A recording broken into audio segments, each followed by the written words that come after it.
Day 2 of the 2025 VGC World Championships has wrapped up, and our final two players heading into Championship Sunday tomorrow are Giovani Cischke and James Evans. Now, massive shout out to our guys over at Victory Road, as they have provided us with this nice little graph here so you guys can see basically everything that happened throughout Top Cut. Of course, who played who, what their teams were, and who won. So, as I mentioned, James Evans obviously going into going into the World Championship, the finals against Giovani Cischke.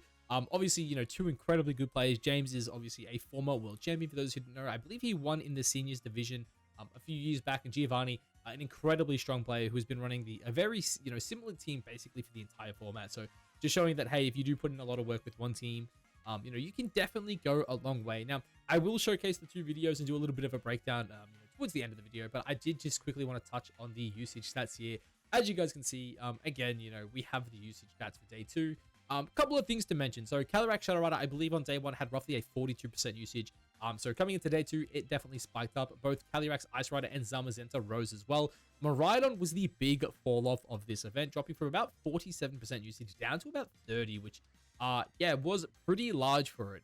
Koraidon, though, on the other hand, was probably the biggest winner of day 2. Of course, 21% isn't anything super duper crazy, but in saying that, it is in a position where it is a guaranteed world champion, as both players are bringing Koraidon. And also on top of that as well, it only had about 10% usage on day 1. Lunala also spiking up a little bit, as it was around that 9 to 10% usage. Kyogre roughly stayed, where it was yesterday, and Groudon's usage did drop quite a bit, down to 4% there, but still being the 8th most used restricted. So I guess, basically the big things for day 2, Koraidon, the biggest winner. Again, we see that 2 of them in the finals. As a matter of fact, if we quickly switch back to here, you will see that even in the top 4 here as well, right? You had Montana Mott, who was running CSR Zama, but Hirofumi Kimura was running Kali Ice with Koraidon. So 3 Koraidons in the top 4 there, which was definitely very, very big.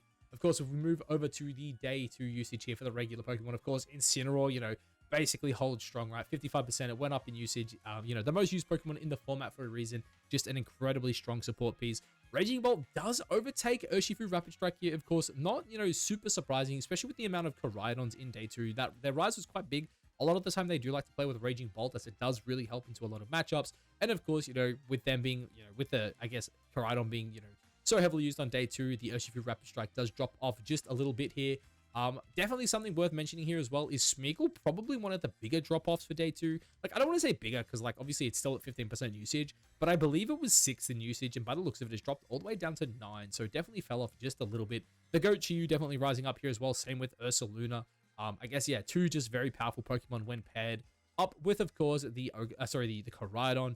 And then the final one here, which I thought was really interesting, was the rise of Ogerpon Hearthflame. Now, the reason that is interesting to me is because for the majority of this format, Ogerpon Cornerstone has been just hailed as the best Ogerpon, right? Of course, having Sturdy is just incredibly good in this metagame. Of course, it's Redirection, and it is also the, it's the only, like, really good Rock-type move in the format. Having 120 base power attack with no drawbacks, and the bonus of being a high crit move, obviously is incredibly good. Now, to discuss the matchup here, of course, we have James's team here, and we have Giovani's. Now, again, if you look at both of these teams, they are both Koraidon teams. Of course, James Evans here is rocking the Calyrac Shadow Rider, and over on Giovani's side of things, he has the Lunala, just showing that, yes, the pairing of just a strong Ghost type restricted with Koraidon is just incredibly good. Now, if we have a look at both players' teams, as we can see, they both have Koraidon, and we've gone too far there, sorry, and they both have Brute Bonnet. Do you know what that means, guys?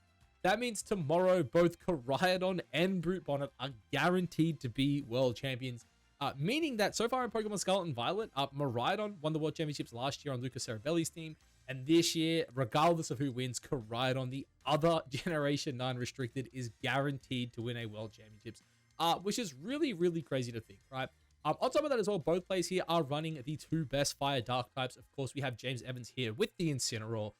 Obviously, again, a standout in the format, one of the best support Pokemon, if not the best support Pokemon we have ever seen. I mean, it definitely is the best support Pokemon we've ever seen. What am I saying? And of course, on the other side of things, Giovani has the Goat Chiyu. Just obviously an incredibly good typing right now. Incredibly good into these, these big Ghost Psychic types in Lunala and Calyrac Shadow Rider. And of course, in Sun, Chiyu just does absurd amounts of damage. So, anyway, in saying that, let's take a deeper look at both players' teams. So, James Evans' team here does opt for a lot more standard sets, right? Of course, we do see no Flare Blitz on the Incineroar, opting for Helping Hand instead. I do think this is really good for a couple of reasons, right? So one, the Koraidon on this team, that is your fire damage, right? You don't need Flare Blitz on Incineroar on this team just because you have the Koraidon dealing a lot of damage, right?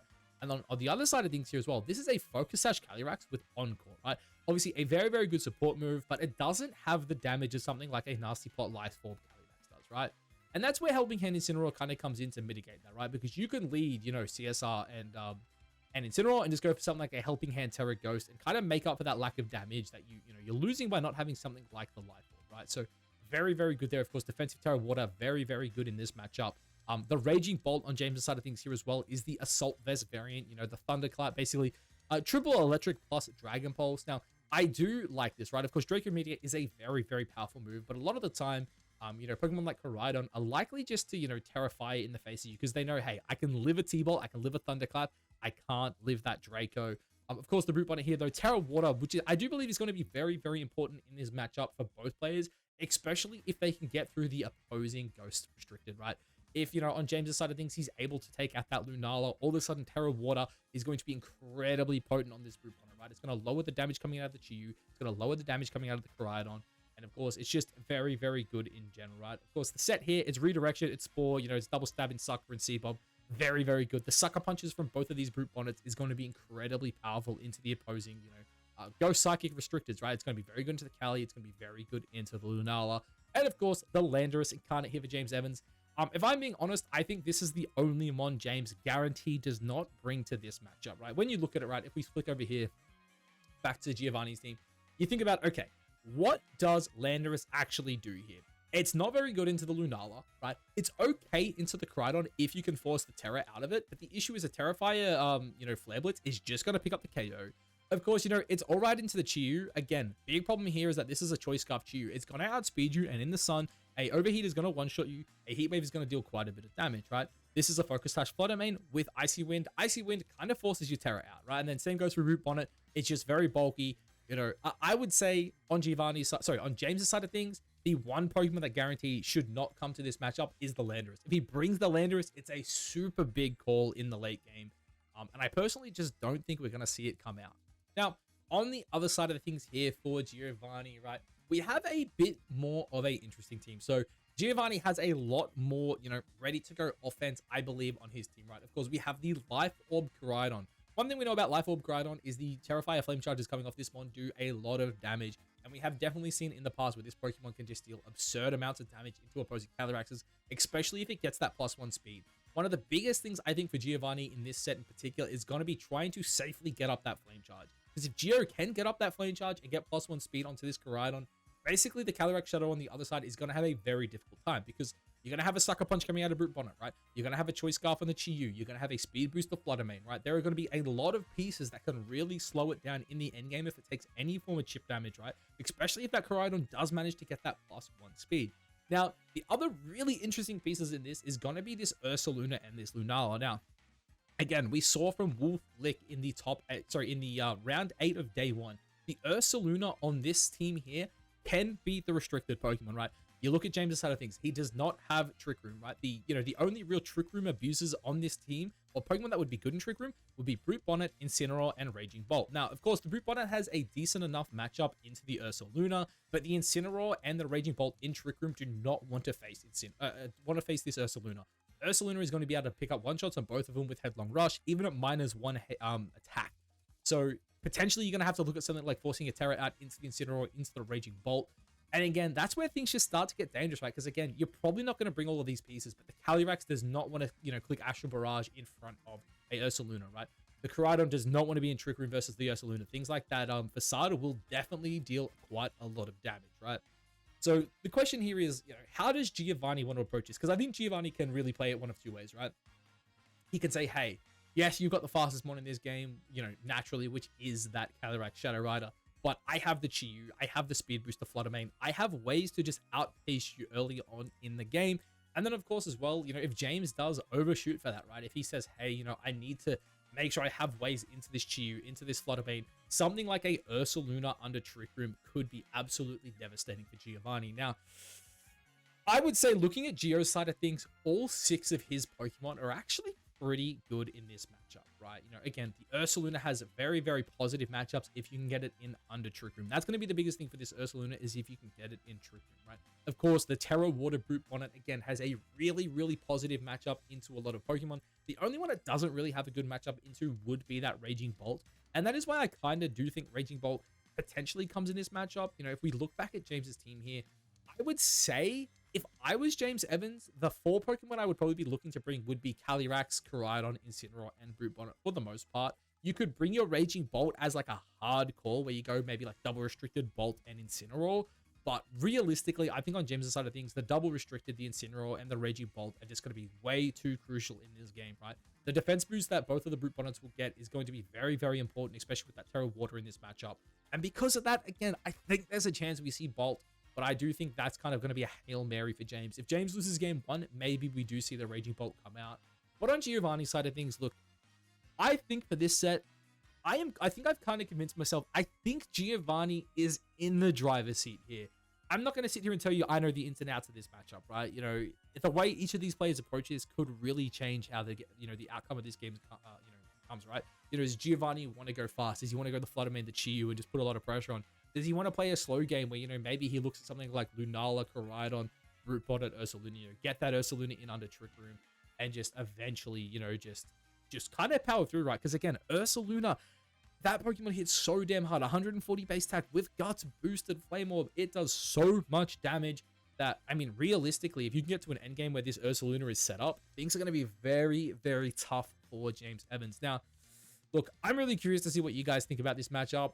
I think I'm leaning towards Giovani. If I had to be honest about which team I think has the advantage here, I am leaning towards Gio simply because he has the ability to change it up, right? Again, if he wants to play Trick Room, if he wants to play fast, he has those options. I also think Lunala in this matchup is going to be very, very important. Lunala has a pretty decent matchup into the opposing Koraidon as well, right? Forcing it to click something like Flare Blitz or Flame Charge, I do think is going to be really, really big. The Terra Water on it as well in this matchup is also really, really important.